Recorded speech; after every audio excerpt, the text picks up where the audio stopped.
মাত্র ৩ বছর বয়সী নারী ছেঁড়া ধন জান্নাতকে এতিম করে চলে যাওয়ার শঙ্কায় প্রতিটি মুহূর্ত আতঙ্কে কাটছে আসিয়া খাতুনের। মরণ ব্যাধি কিডনি রোগে দিন দিন নিঃশেষ হয়ে যাচ্ছে তার শরীরের শক্তি, কিন্তু চরম দারিদ্র্যের কারণে প্রয়োজনীয় চিকিৎসাও করাতে পারছেন না এই অভাগী নারী। এক বুক আশা আর চোখ ভরা অশ্রু নিয়ে আসিয়া খাতুন আজ সবার কাছে একটাই আকুতি জানাচ্ছেন, আমি বাঁচতে চাই, আমার ছোট্ট বাচ্চাটার জন্য হলেও আমাকে বাঁচান। বাঁচতে তো ইচ্ছা করে, আমার ছোট একটা বাচ্চা আছে, আপনাদের কাছে আমি সাহায্য চাই যেন আমি বাঁচতে পারি। ও সবাই ছোট, ও চলে গেলে তো বাঁচা কষ্টই। রাজবাড়ীর বালিয়াকান্দি উপজেলার জামালপুর ইউনিয়নের সোনাডাঙ্গা গ্রামের বাসিন্দা আসিয়া খাতুন। কয়েক বছর আগে পাশের গ্রামের দিনমজুর রাকিব মোল্লার সঙ্গে তার বিয়ে হয়। বিয়ের পর তাদের সংসার জুড়ে আলো হয়ে এসেছে ৩ বছর বয়সী একমাত্র কন্যা জান্নাত। কিন্তু চলতি বছরের শুরুতেই কিডনি রোগে আক্রান্ত হওয়ার খবর জানার পর সুখের সে সংসারে নেমে আসে ঘোর অন্ধকার।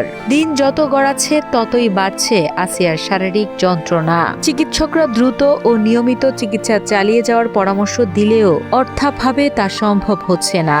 বর্তমানে তার চিকিৎসার পেছনে প্রতি সপ্তাহে প্রায় ৫,০০০ টাকার প্রয়োজন, যা দিনমজুর স্বামী ও বাবার পক্ষে জোগাড় করা অসম্ভব হয়ে পড়েছে। খুবই গরিব মানুষ, প্রায় ৮-৯ মাস যাবৎ এই মেয়েটার আপনার ২টা কিডনি বিকলাঙ্গ। যা ছিল ধরেন বেশি কিনে চেষ্টা করছি, টাকা মাকা লোন করছি, মানুষের কাছে চা চিনতে কিছু আনছি। চোখের সামনে তিলে তিলে শেষ হয়ে যাওয়া মেয়েকে বাঁচাতে বাবা লতিফ বিশ্বাস ও মা জহুরা খাতুন দিশেহারা হয়ে পড়েছেন। মেয়েকে সুস্থভাবে বাঁচাতে মানুষের কাছ থেকে ধার দেনা এবং সাহায্য চেয়েও তারা আর কুলিয়ে উঠতে পারছেন না। এ অবস্থায় সন্তানকে বাঁচাতে সরকার সহ সমাজের বিত্তবানদের কাছে আর্থিক সহযোগিতার জন্য আবেদন জানান আসিয়ার পরিবার। কেউ যদি সাহায্য করতো আমার মেয়ের আমি চিকিৎসা করতাম। রাজবাড়ী জেলা সমাজসেবা কর্মকর্তা আবু সাহেল মোহাম্মদ আলী আহসান জানান, সহায়তার জন্য আবেদনকারী রোগীর সংখ্যা অনেক বেশি হলেও বরাদ্দকৃত অর্থ তুলনামূলক কম,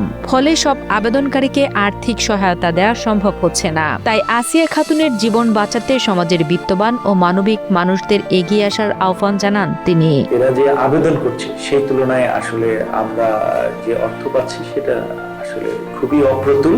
সবাইকে ওই রোগীটার জন্য সহায়তার হাত বাড়ানোর জন্য যদি তারা সহায়তা করে বা মোটিভেট করে, তাহলে আমার মনে হয় যে এই রোগীগুলো কিছুটা হলেও মানে তাদের দুঃখ কষ্ট লাঘব হবে।